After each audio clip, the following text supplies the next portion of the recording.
예, 안녕하세요. 안녕하세요. 예, 일주일 동안 어떻게 좀, 릴렉스한 삶을 살으셨나요? 오늘은 여러분들 얼마나, 어, 기쁜 마음으로 살고 계신가요? 예. 그래요. 지금까지 우리가 이제, 1강, 2강, 3강을 통해서 음식에 대해서, 계속 이야기를 좀 하고 있는데요. 어, 여러분들 실천할 만하신가요? 다시 한번 또 복습 한번 해볼까요? 어떻게 실천하고 계시는지? 예, 물론 이제 소그룹 모임에서 여러분들이 충분히 대화를 나눴을 거라고 생각하는데요. 첫 번째 시간, 만병의 근원은 악액질이다. 악액질을 만드는 것은 네 가지 원인이 있다. 음식, 스트레스, 습관, 온도라고 하는 이 네 가지 원인이 있고, 그걸 해결하는 방법은 여러분들이 두 가지 방법으로 해결해야 된다. 하나는 악액질이 덜 생기게 하는 거. 두 번째는 이미 생겨 있는, 이미 병을 만들어 있는 것을 제거하는 거. 이렇게 두 가지로 나눠서 우리가 계속 공부하고 있어요. 예. 그 다음에 이제 두 번째 시간에는, 그래서 첫 번째 시간의 과제는 악액질을 좀 덜 만들 수 있도록, 저녁, 밤늦은 야식을 좀, 먹는 습관을 바꾼다는 거였고요. 그 다음에, 조식. 아침을 가볍게 먹는다는 그것을 여러분들의 수행 과제로 삼았었어요. 자, 두 번째 과제는 여러분들이 어떤 과제였나요? 두 번째 과제는 섞어 먹지 않는다. 즉, 음식 먹는 순서를 좀 한번 바꿔본다. 이것이 두 번째 과제였고요.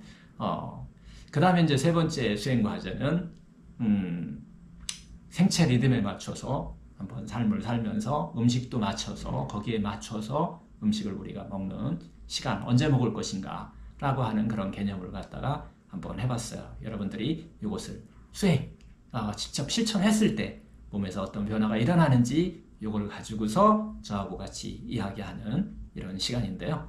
예, 줌 강의가 하여튼 화요일 날 우리가 무슨 시간이죠? 저녁 7시 반부터 9시 반까지 2시간 동안 여러분들과 함께 줌 강의를 하게 되고요.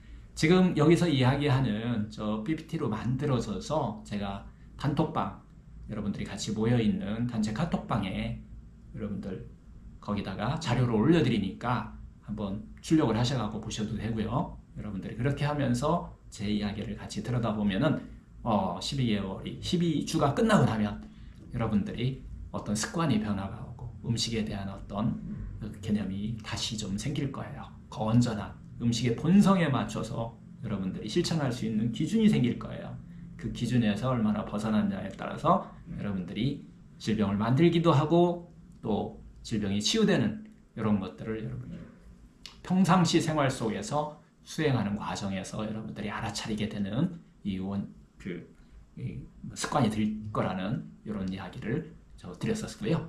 그 다음에 이제 제일 중요한 것이 이제 알아차림과 아르말이라고 하는 이 개념에 대해서 여러분들이 한번 몸에서 느끼는 것을 한번 스스로 한번 체험해 보시라고 이렇게 얘기를 또 한번 드리고 싶어요. 예. 자, 마음의 본성 기쁘고 행복하게 사는 거예요. 그래서 결국은 기쁘고 행복하게 내가 살다 보면 정말 신명난 삶을 살 수 있어요. 하지만 우리는 아르마리를 한다 그러면 신명난 삶을 살려고 노력해버리신 거예요. 그러니까 신명난 삶은 내 몸에서 기쁘고 행복하게 살면 저절로 나오는 거예요. 그게 바로 우리가 마인드, 바디, 스프릿이라고 하는 이 의학의 핵심이에요. 마인드, 바디는 기쁘고 행복하게 살면 돼요. 그리고 그렇게 살았을 때 뭐가 나온다? 신명이라고 하는 바디, 스프릿의 릴렉스가 일어난다. 스프릿 어디에 들어있나요? 여러분들 몸속에. 이거 무의식이에요. 무의식 속에 들어있어요. 여러분들 유전자 속에 기억되어 있다는 얘기를 3강에서 이야기를 했어요. 생체 리듬 유전자 속에 이미 기억되어 있듯이 이 마인드 바디 스프릿이라고 하는 이 스프릿이라는 것이 잠재의식 속, 즉 유전자 속에 기록되어 있어요. 이 스프릿, 신명난 삶을 살으셔야만 여러분들 암이라는 병을 치료할 수 있어요. 유전자가 바뀐다는 거예요. 마인드 바디 갖고서는 물론 신명이 나오기 때문에 마인드 바디 플러스 스프릿까지 여러분들이 변화가 왔을 때 신명나게 살았을 때 바로 유전자가 바뀌면서 암을 치료하는 그런 본성으로 내 몸이 돌아가더라 라고 하는 것이 이 제가 얘기하는 이 의학의 자연의학의 핵심입니다. 그래서 자연치유, 자연의학 뭐 이렇게 얘기도 하긴 하는데 이거에 대한 이 깨달음까지 오셔야 돼요. 특히 난치병 중에서 암을 갖고 계신 분들은 그리고 또 독소 5단계라고 제가 분류해놓은 이런 유사한 질병을 갖고 계신 분들은 조금은 깊이 있게 한번 음식과 마음과 운동과 이런 것들을 가지고 자기 몸에 유전자까지 릴렉스할 수 있는 이런 방법들을 여러분들이 체험을 통해서 얻어야 되는 것이다 라는 것을 말씀을 드리고요. 3강, 이제 4강이죠. 이번 시간에는 4강입니다. 4강. 네 번째 강의가 시작될 겁니다. 네 번째 강의의 주제는 음식으로 병을 치유한다. 네 번째 강의죠. 영양소예요. 무엇을 먹을 것인가? 이거 이제 지금부터 이제 시작이 됩니다. 9가지 영양소를 했는데 9가지 영양소 하나하나에 대해서 여러분들과 같이 얘기하면서 오늘 이야기는 9가지 영양소 중에서는 물에 대해서 얘기할 거예요. 그리고 소금에 대해서 그거의 본성은 뭔지 이 본성으로부터 우리가 벗어나면은 아무리 많이 먹어도 여러분들은 치유가 되는 게 릴렉스가 나오는 게 아니라 몸은 긴장하게 된다. 그래서 여러분들이 물과 소금을 통해서 몸을 릴렉스하는 방법을 배운다. 이것을 본인 스스로 어떻게 한다? 수행한다. 이런 원리에 따라서 오늘 강의를 한번 들어보도록 하시죠. 자, 영양소 9가지가 있다고 그랬어요. 자, 탄수화물, 단백질, 지방, 비타민, 5번째 미네랄. 여기까지가 표준 의료에서 얘기하는 5대 영양소예요. 자연의학은 여기다 4가지를 더 추가해서 물, 식이섬유, 파이토케미칼, 식이효소 이렇게 4가지를 플러스해서 9대 영양소다 이렇게 얘기를 한다는 거예요. 그래서 이 9가지 영양소의 그 본성은 뭐고 여기서 우리가 어떻게 섭취를 해야 되는지 그것에 대해서 이야기를 한번 시작해보죠. 자, 첫 번째는 이 9가지 영양소의 첫 번째는 물이라고 그랬어요. 현대의학에서는 물이 영양소로 보여주고 있지 않지만 이 자연의학계에서는 물이 영양소 중에서 가장 중요하다라고 얘기를 하는 거예요. 이것은 니시 갓조조가 체험을 통해서 물이 얼마나 중요한지, 특히 물이라고 하는 것은 지금 여기서 물이라고 하는 것은 생수를 얘기를 합니다. 생수를 어떻게 먹었을 때 우리가 악액질을 제거하고 숙변을 제거하고 모세혈관을 살릴 수 있는지, 피를 맑게 할 수 있는지 이런 이야기라고 이해하셔도 될 것 같아요. 그럼 두 번째가 이제 소금인데요. 소금은 영양소에는 들어있지 않지만 9대 영양소는 들어가 있지 않지만 일종의 제가 한번 분류를 해봤어요. 그래서 물과 소금 어디서 많이 듣던 내용 아닌가요? 성경에서 나오는 얘기 같은데요. 우리의 생명과 아주 밀접한 관계이기 때문에 이 2가지에 대해서 먼저 한번 이 본성이 뭐고 어떻게 우리가 생체 리듬대로 먹어야만 효과가 있는지, 그리고 몸속에서 질병을 치료할 수 있는 어떤 능력을 갖고 있는지에 대해서 한번 이야기를 하도록 하겠습니다. 자, 물의 본성을 한번 볼까요? 물의 본성. 제가 이건 한번 여러분들한테 이 PPT로 만들었어요. 이렇게 이해를 하시면 조금 쉬울 것 같아요. 우리 몸이 한 70% 나이가 먹으면 물량이 좀 줄어들어요. 그리고 어린아이 같은 경우는 70% 넘게 우리 몸에 그 전체 비율로 따지면 넘게 들어있다고 얘기를 해요. 하여튼 70% 정도를 기준으로 한번 보자고요. 그래서 이 물은 우리 몸 안에서 세포 안에 있는 거와 세포 밖에 있는 걸로 나누어질 수 있어요. 여기서 잠깐 우리 몸은 세포로 이루어졌다고 얘기해요. 우리 몸의 세포가 몇 개 정도 될까요? 아시는 분? 이거 지난번에 맞추시면은 제가 막 뭐 상품도 주고 했었는데 우리 좀 모임에서, 그리고 제가 이제 우리 같이 오프라인 모임을 하면서 강의하면서 했는데 요즘은 다 상식됐더라고요. 60조 개에서 100조 개로 이루어졌어요. 문제는 60조 개에서 100조 개로 이루어져 있는 이 세포가 3개월이 지나면 80%가 바뀐다는 거예요. 3개월 동안 죽고 살고 아주 그냥 다 바뀐다는 거예요. 그래서 우리가 치료를 제가 이 3개월이라고 하는 상당히 중요한 의미가 있다는 거예요. 그 정도는 여러분들이 어떤 변화를 주고 수행을 하셔야만 몸의 어떤 변화를 느낄 수 있는, 충분히 느낄 수 있는, 물론 뭐 하루 이틀만 해도 변화를 느끼시지만은 최소한도 3개월을 변화를 계속해서 주셔야만 우리 몸이 습관화될 수 있다.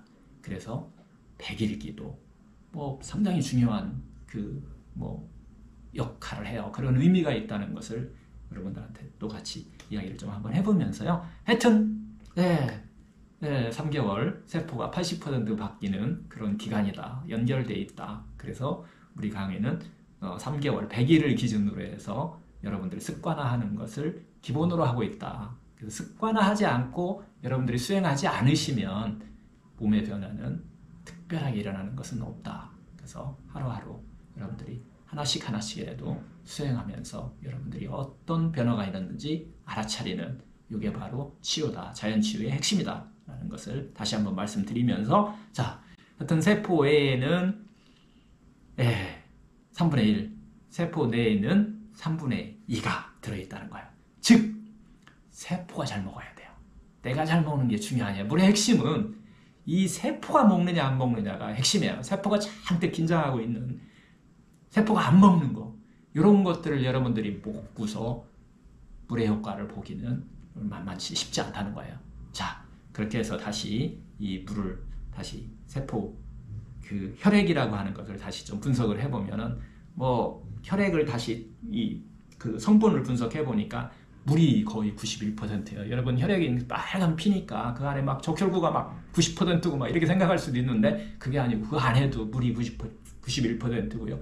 우리가 유기물, 영양소라고 하는 것이 다 합쳐봐야 몇 퍼센트 안 돼요. 8% 전후라고 보시면 돼요. 그리고 여러분들이 알고 있는 pH, 즉 전해질이라고 얘기하죠. 전해질을 이루고 있는 거, 이런 것들을 우리가 이름하여서 혈장이다라고 이렇게 표현을 하는 거예요. 이 혈장 성분이 혈장 성분에서 물이 91%라는 얘기예요. 그 혈장 성분은 혈액 내에 55%가 혈장을 이루고 있어요.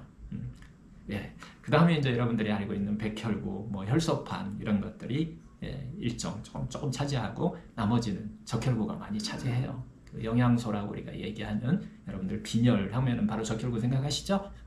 이런 적혈구가 미칠 혈액 안에 들어있는 거예요. 자, 다시 한번 정리 다시 할게요. 우리 혈액을 분석해 보면 적혈구와 혈장, 백혈구, 혈소판으로 나눠진다. 그리고 혈장은 물이 91%다. 그리고 여러분들이 영양이라고 하는 유기물은 8% 내외가 된다라고 하는 거, 요거 아름말이에요. 이렇게 굳이 이런 것들을, 그래도 우리가 이 본성을 알기 위해서 과학이 밝힌 것들, 이런 것들, 기본적인 것은 좀 알고 가시면 좀 도움이 될 것 같습니다. 자, 넘어가 볼까요? 자, 그러면 이제 지금 핵심입니다. 물 어떻게 먹어야 되는가요? 얼마나 먹어야 될 거고, 언제 먹어야 될 거고, 이게 여러분들이 이제 수행 과제예요. 물 얼마나 마셔야 할까요? 이게 이제 현대의학, 표준의학에서 가려놓은 거예요. 체중 곱하기 30g, 즉 70kg다. 그러면 2리터 내외가 되겠죠. 210g 정도, 2100g 정도니까 그게 2리터 정도가 되겠죠. 하여튼 2리터 정도를 우리가 먹는 거, 요 정도를 기준으로 우리가 삼아요. 만약에 50kg다 그러면은 1.5리터 정도라고 보시면 돼요. 그런데 이게 우리가 몸 안에서 막 사용할 거잖아요. 어딘가에 막 쓸 거잖아요. 이 쓰는 양도 한번 이렇게 표준의학적으로 한번 분류해서 한번 조사를 해봤더니, 여러분들이 호흡할 때 이미 막 하루 종일 호흡하고 계시잖아요. 이때에 바로 500에서 600g을 사용해요.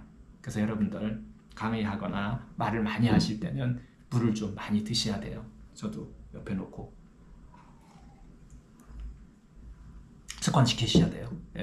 그 다음에 이제 대변과 함께 배출하는 양이 있어요. 대변과 함께 배출하는 양은 100에서 한 150cc 정도 된다고 하고요. 피부로부터 또 증발하는 것도 있어요. 폐호흡, 피부호흡 뭐 이렇게 얘기하는데 하여튼 피부로 증발하는 양은 500에서 600 정도 cc가 되고요. 그 다음에 여러분들이 제일 많이 하는 소변으로 배출하는 양이 많죠. 1300에서 1400cc는 소변으로 배출한다고 얘기를 해요. 그래서 인체 내에서는 이 수분은 대소변, 땀, 호흡 등을 통해서 하루에 2500cc 정도가 어떻게 보면 빠져나간다고 보면 돼요. 놀라운 양이 빠져나가죠. 그래서 그 양 정도는 어떻게 해야 된다?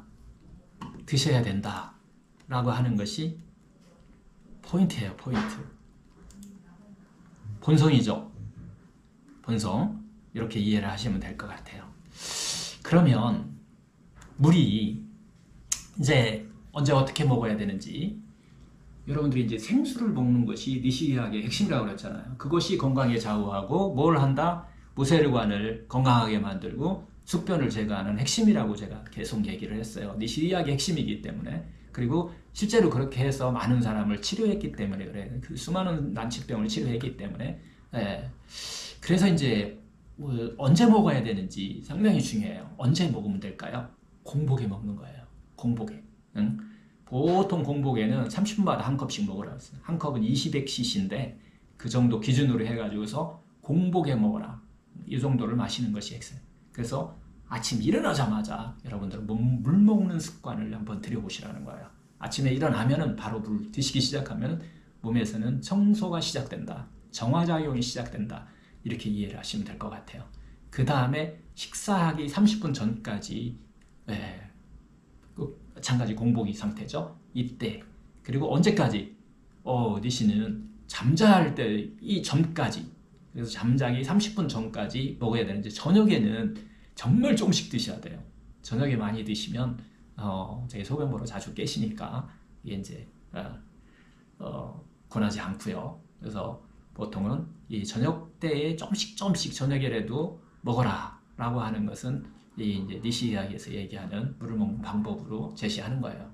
어떻게 먹어야 되냐? 저녁에 먹을 때는 소주 한 잔을, 소주 한 컵 있잖아요. 그게 30cc예요.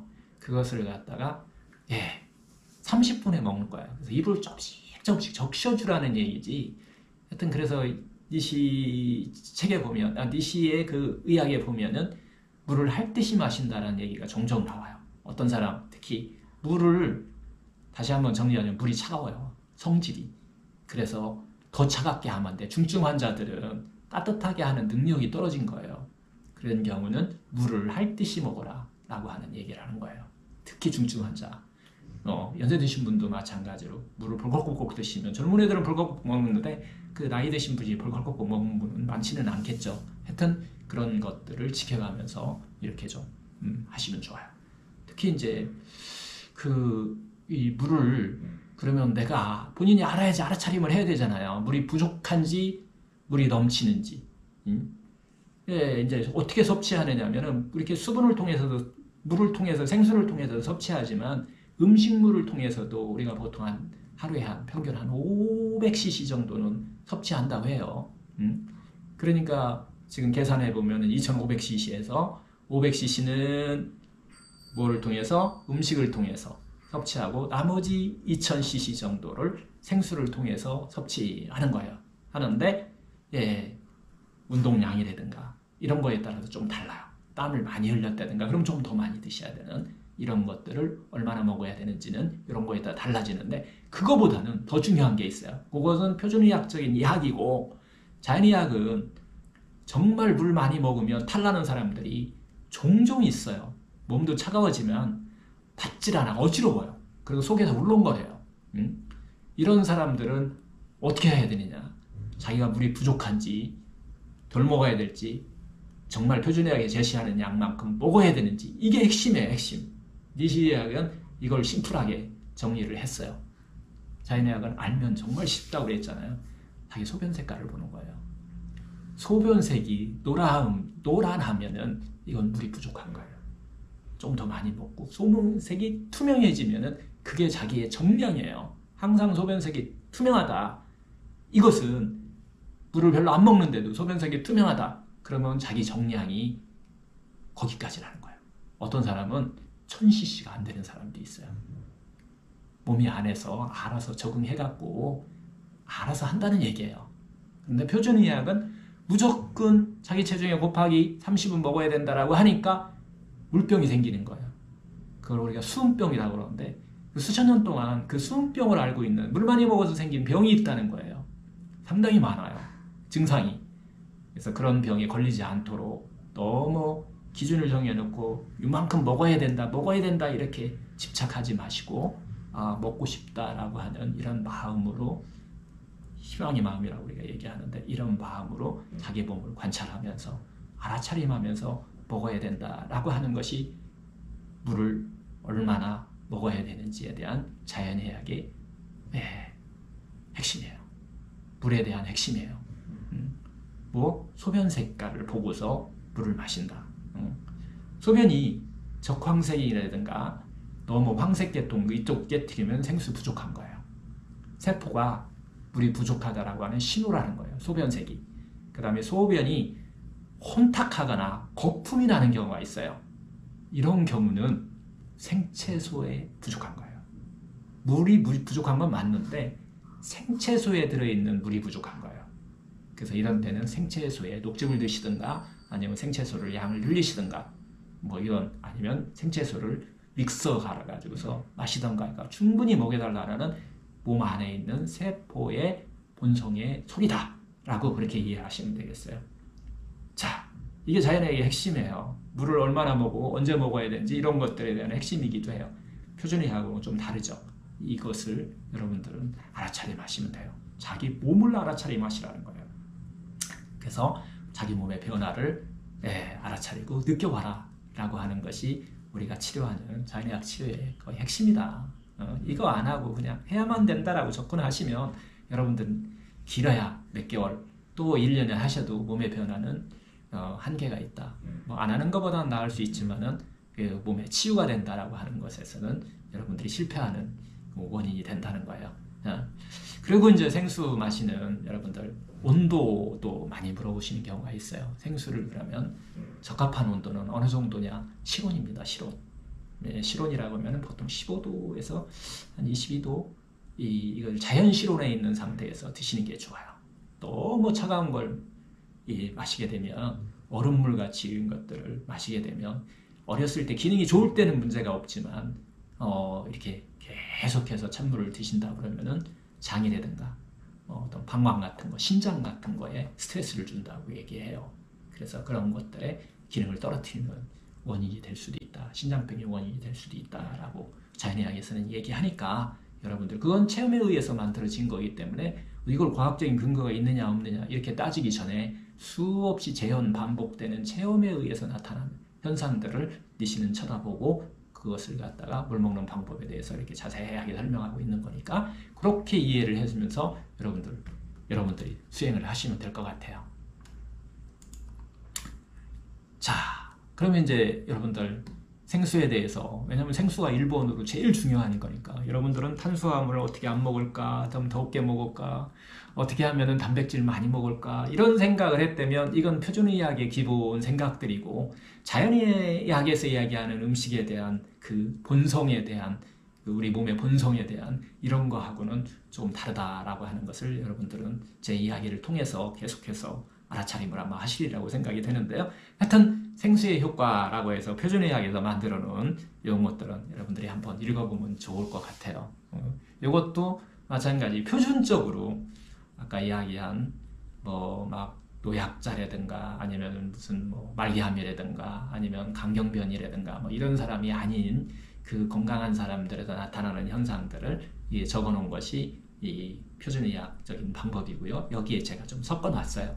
자연의학하고. 그래서 여러분들한테 자료 다 제공했으니까 그리고 또 이 유튜브에도 이 자료를 제가 그대로 좀 띄워놓을 테니까 여러분들이 한번 읽어보시면 좋을 것 같아요. 그래서 핵심 차이는 위가 약한 사람들은 좀 적게 먹어도 괜찮다라는 얘기예요. 표준의학 얘기하는 꼭 2리터를 마셔야 된다는 숨병 걸립니다. 정말로. 그래서 그게 아니고 적게 먹어도 건강에 지장 없고 건강에 더 도움된다라고 하는 것을 이야기를 하고 있는 거예요. 하여튼 먹는 방법, 먹는 순서랄까요? 먹는 거 언제 먹어야 될지, 어떻게 먹어야 되는지 요거에 대해서 조금 한번 여러분들이 지금 이야기하는 이 화면에 켜져 있는 이 자료를 보고서 정하시면 될 것 같아요. 그런데 여러분들 아르마리를 통해서 막 먹으려고 하지 말고, 자, 알아차림을 하라고 그랬어요. 생수를 못 마시는 사람들이 있어요. 마시지 못해요. 물이 좋다고 하는데 자기는 조금만 먹어도 속이 미식거리고 어지럽고 울렁거리고 그 속에서 꿀렁꿀렁꿀렁 자꾸 소리 나고, 이런 사람들은 많이 못 먹는 사람들이, 이 사람들의 공통점, 이 사람들은 몸이 무엇을 말하고 있느냐면은 숙변이 있다는 얘기를 하고 있는 거예요. 장에 내가 숙변이 많으니 나 장의 숙변을 갖다가 좀 치료해 주세요 라고 하는 세포의 소리다 라고 하는 것을 잊어서는 안 돼요. 그러면은 여러분들이 다시 숙변 제거하는 방법으로 다시 들어간 다음에 제거가 되면 여러분들은 물을 원하는 만큼 드실 수 있을 거예요. 그렇지 않을 때는 물을 많이 먹으려고 너무 노력하지 말으셔라. 끙끙거리지 말으셔라. 숙변을 제거하고 모세혈관을 살리는데 노력을 하셔라. 어떻게 하면 된다 그랬죠? 숙변 제거하고 모세혈관. 그거 우리가 지금 배우고 있다. 운동을 통해서, 또 여러분들 음식을 통해서도 제가 계속 얘기해 줄 거예요. 여러 가지 방법이 있어요. 그 방법을 여기서 계속해서 우리가 12주 동안 배운다. 이렇게 다시 한번 정리하시면 될 것 같아요. 숙변 제거하는 방법들, 이런 것들을 한번 배워보도록 하는 거예요. 자, 이제 소금입니다. 소금 참 말이 많죠. 물만큼 또 소금도 이게 의견이 표준의학하고 자연의학하고 또 다르고, 표준의학 안에서도 이게 말이 많아요. 그래서 이 소금에 대한 어떤 본질, 우리 몸에서의 어떤 본질, 이걸 기준을 딱 잡아놓고 여러분들이 한번 알아차림하면서 조절하셔야 된다라고 하는 것을 다시 또 이야기를 드리는 거예요. 먹어야 돼요. 소금을 꼭 먹어야 되느냐, 이렇게 이제 질문을 하시면, 무염식을 하면은 소금 양을 무조건 줄이면 좋다라고 하는 표준의학적인 어떤 약간의 표준의학적인 방법이에요. 그래서 이 표준의학도 요즘은 적당량을, 즉 우리의 전해질이라고 하는 pH라고 하는 이것을 좀 균형을 맞춰야 된다라고 하기 때문에 그 인식이 조금씩은 달라지는 것 같아요. 그래서 밸런스, 균형을 맞추는 게 중요하지 소금을 많이 먹고 적게 먹는 게 중요한 게 아니다. 그리고 또 사람마다 너무 달라요. 그래서 소금 양을 나는 얼마 먹어야 돼, 몇 그램 먹어야 돼요 라고 하는 이런 질문들은 이게 좀 우문이에요. 우문. 사람마다 다 다르다라고 하는 거예요. 뭐 어떻게 다르냐, 나는 어떻게 먹어야 되느냐 라고 하는 것을 아는 것이 더 중요할 거예요. 하여튼 소금은 체액의 균형을 이루고 있는 나트륨과 칼륨에 대해서 여러분들 아시잖아요. 그래서 니시는 이걸 갖고 체질을 나눠요. 체액의 균형을 가지고서 체액이 산성으로 빠졌냐, 알칼리로 빠졌냐. 알칼리화 되면은 좋다, 이거 아니에요. 균형이 깨지면 문제라는 거예요. 특히 암의 질병을 갖고 있는 사람들은 니시가 본 연구에 의하면 알칼리화돼 있어요. 알칼리화돼 있다는 거예요.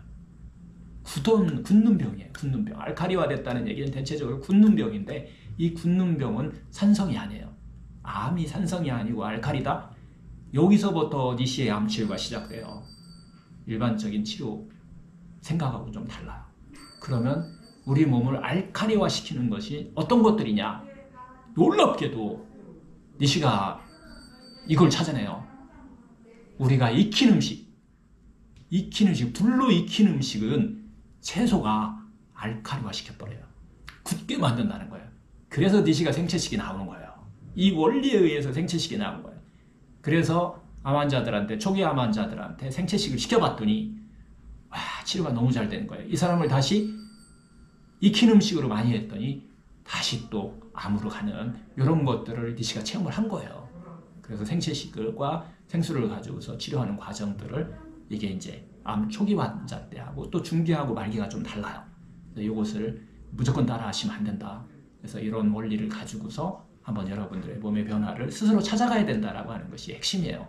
하여튼 소금은 나트륨과 칼륨, 즉 미네랄에 상당히 중요한 역할을 하고 있다는 거예요. 나트륨이 결핍되면 뭐 다 아시잖아요.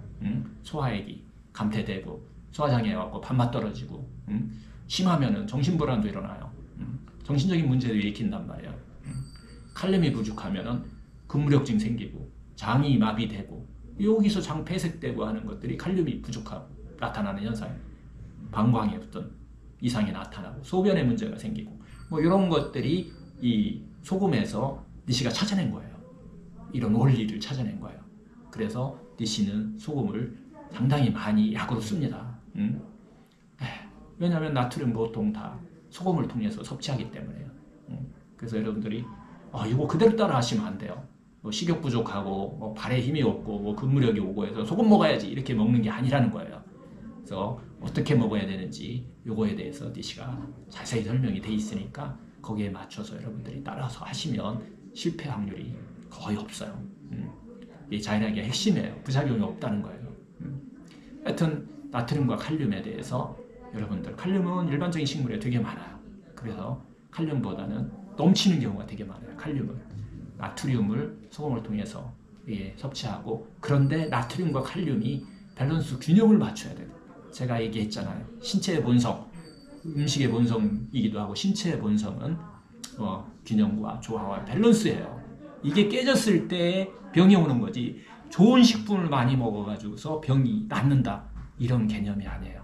좋은 식품을 많이 먹어서 잘못하면은 균형이 깨지게 되면은 병이 온다는 것이 자연의학의 핵심이에요. 핵심.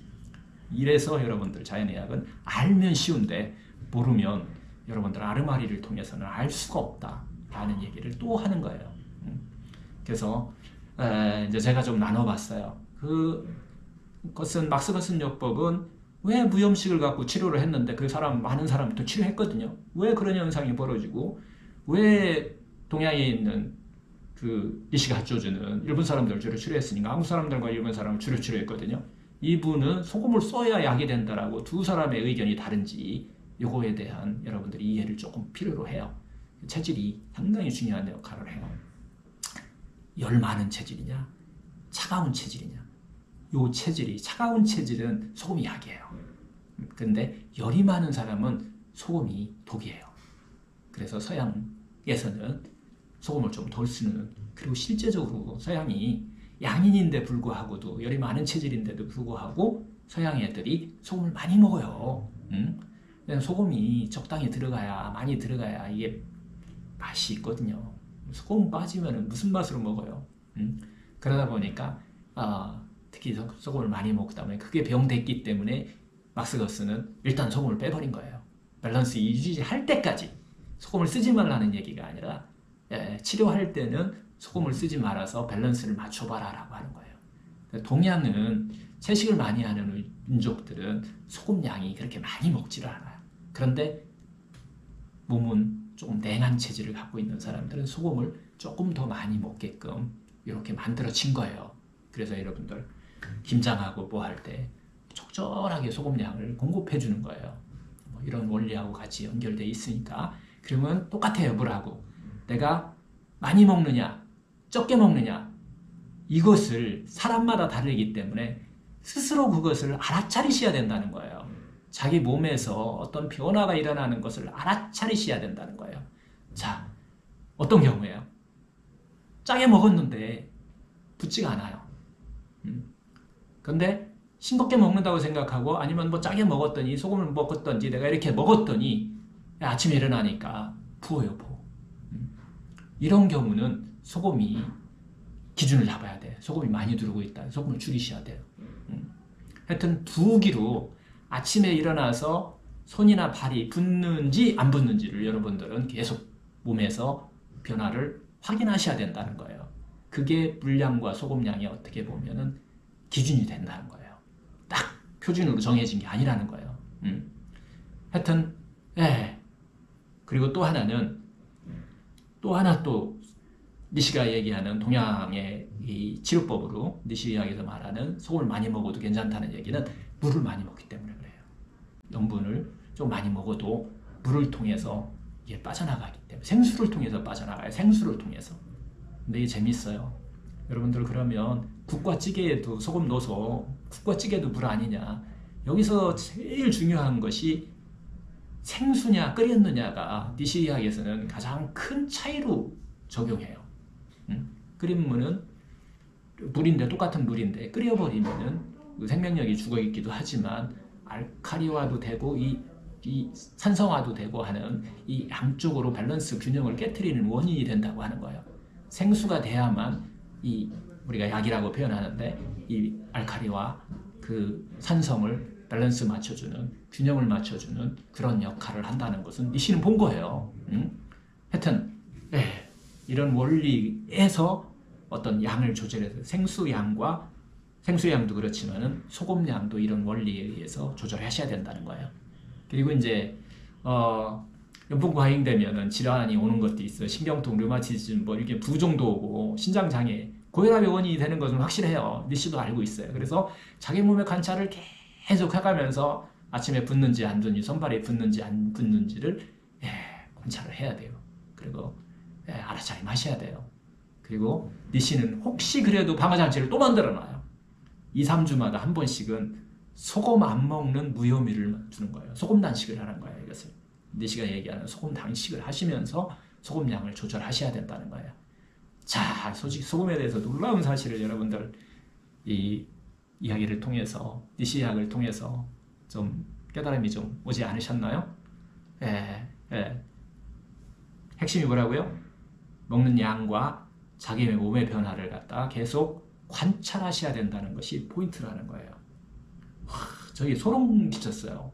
이 소금에 대해서 공부하면서 표준의학 공부를 처음에 시작을 했지만 나중에 자연의학에서 이 니시가 이야기하는 와 이분이 우리 몸을 후원히 보고 있는 분이 아닌가. 정말 많은 난치병을 치료했거든요. 1920년대부터 시작해서 2000년까지라고 봐도 돼요. 100년 동안 정말 자연의학의 어떤 그 자연의학을 통해서 난치병들을 우리가 죽을 사람들을 많이 살린 이런 그 하나의 치료법이었다라고 이렇게 우리가 볼 수 있는데, 자 그래서 일단 이런 것들은 우리가 자기 몸을 관찰하고 알아차린다 이런 것들은 우리가 그대로 따라하지는 못하지만은 이 정도는 우리가 그 수행을 통해서 습관시켜야 됩니다. 그러면서 소금량과 분량을 조절하는 이런 지혜를 좀 키웠으면 좋겠어요. 자 여기서 또 니시가 얘기하는 소금 먹는 방법을 얘기를 해요. 소금을 이렇게 먹었을 때 해롭지 않다고 하는 거예요. 아까 이제 찌과 국에다가 끓인 물에다가 염분을 넣어버리시잖아요. 그러면은 똑같은 소금인데 우리 몸에서 들어와서는 다른 역할을 한다는 거예요. 숙변을 만든다. 변비를 만드는 주범이 또 같은 소금이 들어왔는데 얘는 변비를 만든 주범이라고 해요. 국과 찌개에다가 끓는 것에다가 같이 넣어서 끓여버리는 거. 그래서 소금은 마지막에 넣으라고 또 얘기를 해요. 우리 된장 마지막에 넣잖아요. 그 양념할 때 소금도 똑같이 니시는 그렇게 얘기를 해요. 끓인 거에 넣을 때는 마지막에 넣었다. 같이 끓이지 말라라고 하는 얘기를 해요. 하여튼 그리고 섭취 방법은 뭐 하여튼 국과 찌개에는 가능하면 소금 안 쓰는 것을 니시는 권하고요. 왜냐하면 국과 찌개를 권하지는 않아요. 끓인 국과 찌개는 식단에서 니시의 식단에서는 찾아보기는 힘들어요. 저도 마찬가지로 지금 이게 이제 한지가 벌써 한 20년이 넘었네요. 이런 제 몸에 신천한 것이. 그래서 십몇 년 전부터 우리 집 식단에는 국과 찌개가 가끔 뭐 올라오면 뭐 먹어도 되지만은 역부러 만들어서 먹지는 않는다. 뭐 이렇게 지금 실천하고 있는 것 같아요. 하여튼 식염의 섭취는 이 채소류라든가 왜 아까 맹해진다고 그랬잖아요. 몸이 채소 많이 먹으면. 그래서 채소류라든가 과일류 뭐 이런 고구마 같은 거 이렇게 무쳐 먹는다가 포인트예요. 끓여 먹는다가 아니라 무쳐 먹는다. 심지어 염분 섭취를 한 다음에 이렇게 끓여 먹은 다음에 물을 또 금하라 그래요. 30-40분 동안은 물을 금하라. 그래야만 소금의 효과를 제대로 얻을 수 있다라고 얘기를 해요. 요거에 대해서는 저는 아직은 큰 차이는 못 느끼겠어요. 하여튼 물 먹지 말라고 하는 거, 이것은 니시의학에서 얘기하는 하나의 그 기본이에요. 기본. 다시 또 나오죠. 음식을 끓이는데 소금은 변비를 일으키는 그런 경향이 있기 때문에 다 끓인 다음에 넣는 이런 지혜를 발휘해라 라는 얘기고요. 하여튼 그렇게 해서 알아차려서 소금량을 조절하는데, 그것도 조금 불안하기 때문에 자기의 몸을 관찰해서 그 조절을 하는 것이 틀릴 수도 있으니까 2주, 3주에 한 번씩은 소금을 안 먹는 무효미를 둬라. 그래야만이 그 무효미를 통해서, 소금 안 먹는 날을 통해서 그날 뭐 야채 샐러드라 뭐 이렇게 해서 식사 드셔도 돼요. 단식을 하라는 얘기가 아니라 충분히 드는데, 소금만 안 들어있는 걸 드시면 몸 안에서는 배출하는 능력이 뛰어나진다는 얘기를 하는 거예요. 이렇게 하면서 소금량을 조절하셔야만 여러분들 소금에 인한 해를 막고 약으로 쓸 수 있어요. 상당히 놀라운 알아차림이죠. 하여튼 그리고 이제 소금은 일단 천일염 먹는 걸 원칙으로 하고요. 물론 요즘 천일염에 대한 어떤 오염 문제 여러 가지가 있지만, 그래서 뭐 죽염도 만들어 먹고 괜찮아요. 저도 권하고, 향후에 니시의학 하는 분들도 잘 만들어준 죽염 같은 경우는 중금속을 제거하기 위해서 9번을 정말로 죽염 만드는데, 구중국복이라고 그러는 건데 9번을 이렇게 아주 고온에다가 한다는 거지. 그러면 소금이 정말 약간 단맛 나요. 여러분 죽염 드시는 분들이 있는데 괜찮아요. 드셔도 되는데, 하여튼 그 양이 많이 적은지, 나한테 딱 어느 정도인지에 대해서는 붙는지 안 붙는지를 기준으로 봐라 라고 하는 것이 오늘 강의의 핵심이에요. 하여튼 반드시 뭐 땀을 흘리거나 뭐 운동을 많이 하거나 뭐 이렇게 할 경우는 조금 더 복용을 해야 되겠죠. 먹어야 되겠죠. 그리고 위가 너무 약한 사람들, 너무 싱겁게 먹는 것보다는 소금을 적절히 활용하면 위의 질환을 치료하는 약으로도 니시는 사용하고, 실제적으로 여러분 써보시면 의외로 도움 많이 받는 경우가 있어요. 여튼 오늘은 물에 대해서, 소금에 대해서 전체적으로 이야기를 좀 한번 해봤는데요. 그래서 기준을 딱 정하시는 것이, 그 기준이 뭐냐? 내 몸이라는 거예요. 다른 사람 몸이 아니라는 거예요. 표준의학에 대해서는 표준을 잡아서 하지 말고 내 몸을 기준으로 잡으시라 라고 하는 게 자연의학의 핵심이다. 그래서 거기에서 내가 많이 들어온지 적게 들어오는지 이것을 알아차림하셔서 거기에 맞춰서 밸런스 맞춰서 균형, 조화, 밸런스 본질이니까 이거 맞춰서 양도 조절하고 이렇게 하셔라 라고 하는 것이 오늘 강의의 주제였어요. 어떻게 오늘 재미있으셨나요? 지루하셨나요? 아니죠? 재미있으셨죠? 이거예요. 알아차림 하시면 여러분들 재밌게 돼 있어요. 이렇게 해서 오늘 강의 다 마치시고, 또 여러분들이 모여서 그동안에 수행했던 것을 서로 나누는 시간을 한번 재밌게 갖도록 한번 해보세요. 그렇게 하고 또 여러분들 만나도록 하겠습니다. 다시 이제 공지사항 하나 다시 정리하는데, 요 지금 자료는, 강의 자료는 여러분들 너무 쓰려고 끙끙거리고 노력하고 막 이렇게 안 하셔도 돼요. 제가 자료 전부 다 카톡방에다가, 여러분들 들어있는 단톡방에다가 이 자료를 하나씩 하나씩 다 올려드리니까 그걸로 이렇게 출력하셔도 되고, 여러분들 그거 그 기준으로 해서 여러분들 공부하실 분들은 같이 써가면서 공부하셔도 괜찮습니다. 단톡방에다가 자료 올려드린다는 얘기 다시 정리하면서 오늘 강의 마칩니다.